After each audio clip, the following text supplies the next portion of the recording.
Hi, everyone. I'm Dr. Santina or Tina Wheat.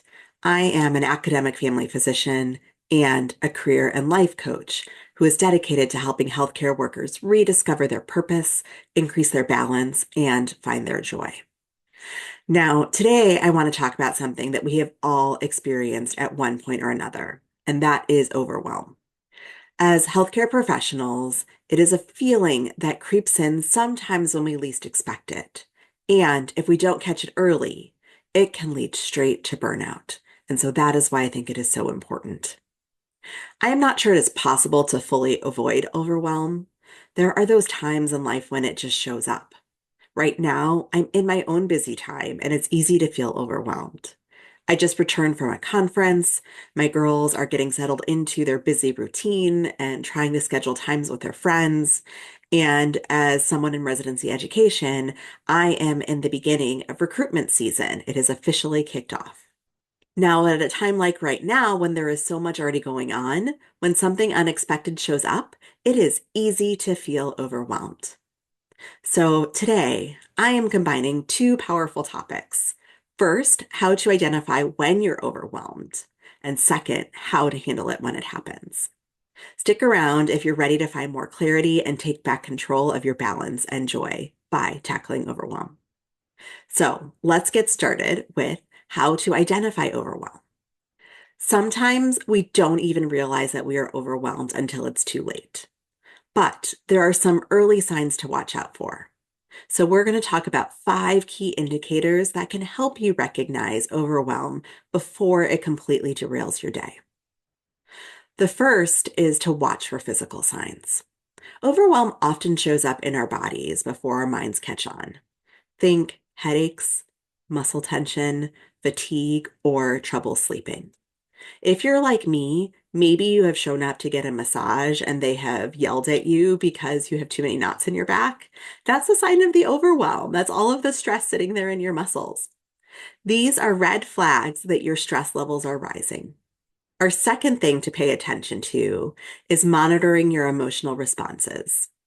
So if you are feeling irritability, frustration, or mood swings, these are all emotions that can creep in when we are taking on too much. If you notice that you are more reactive than usual, it is time to take a step back.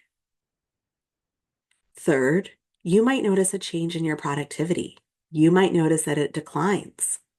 Tasks that were once manageable start feeling impossible. And you might notice that your focus just is not there. If you are constantly behind on deadlines, that is a clear sign that overwhelm is in the driver's seat. On to our next sign. Fourth, assess your work-life balance for a negative shift. I always want you to have a positive shift, but when you know that there's a negative one, it's something to really pay attention to. You might notice that you're spending more time on work and less time on personal activities, less time with your family or on your hobbies. When work starts spilling over into your personal life, imbalance leads to overwhelm very quickly. And then our fifth one is you might notice your own resistance to delegation. This feels a little bit different. If you feel like you have to do everything yourself or micromanage others because no one can do it as well as you can, or you just needed to get it done that much faster, that in itself is a red flag. The inability to delegate is a big sign that you are feeling overwhelmed. Okay, now that we've talked about 5 ways you can recognize that you are overwhelmed, what is next?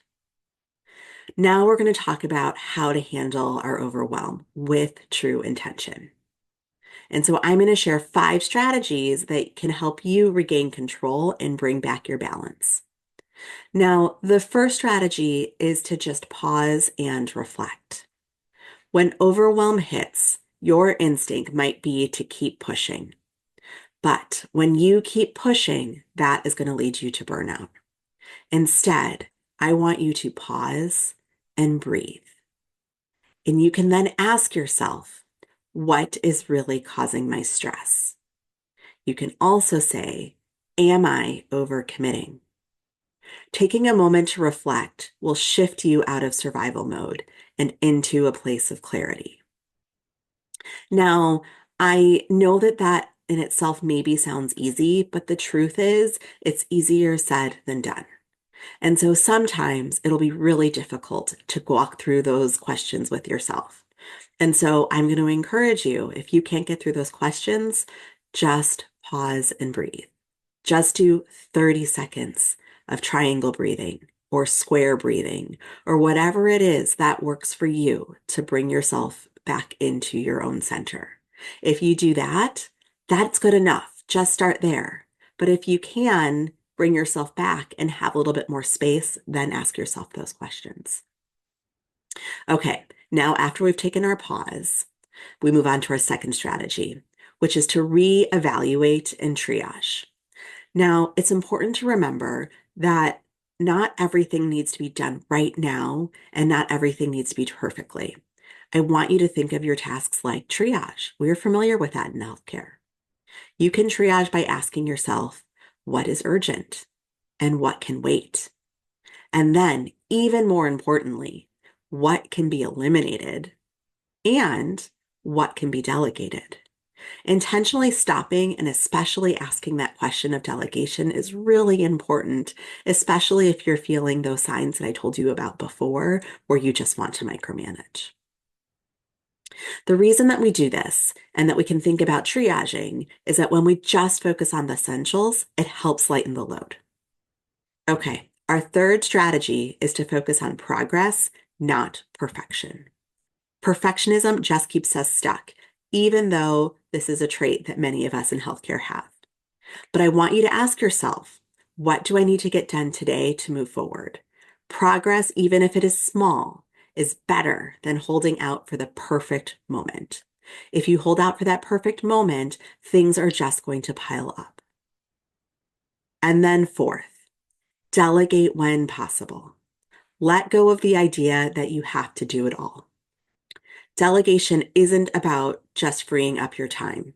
It is about empowering others and creating balance. This is important at work and at home. In both places, there are tasks that others can handle. When you can lighten your load in that way, and when you can empower others to do more things, it is better for everyone. And then the fifth and final strategy that we are going to talk about today is find time to recover. Recovery is key. You cannot pour from an empty cup. Whether it is a short break, meditation, or simply stepping away from your phone, make the time to recharge. Maybe you can read a good book. Maybe you can do something crafty. Whatever it is that works for you. It is important to remember that recovery is not a luxury. It is a necessity.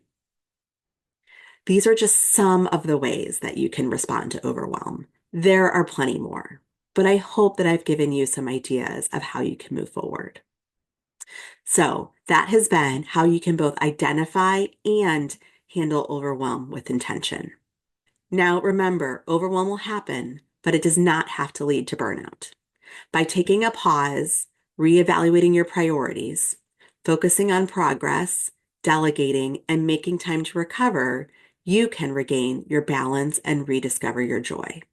What do you do when you're feeling overwhelmed? I would love to hear your additional strategies. Share them in the comments below. And if you are ready to take control of your career and well-being, let's work together. Send me a message or click the link in my bio to schedule a free consultation with me. Let's build the joyful, balanced life that you deserve. Thank you so much for joining me today. If this was helpful, be sure to share this video with someone who might need it. Please subscribe to my YouTube channel to stay up to date on all the videos. Stay intentional, stay balanced, and I'll see you next time.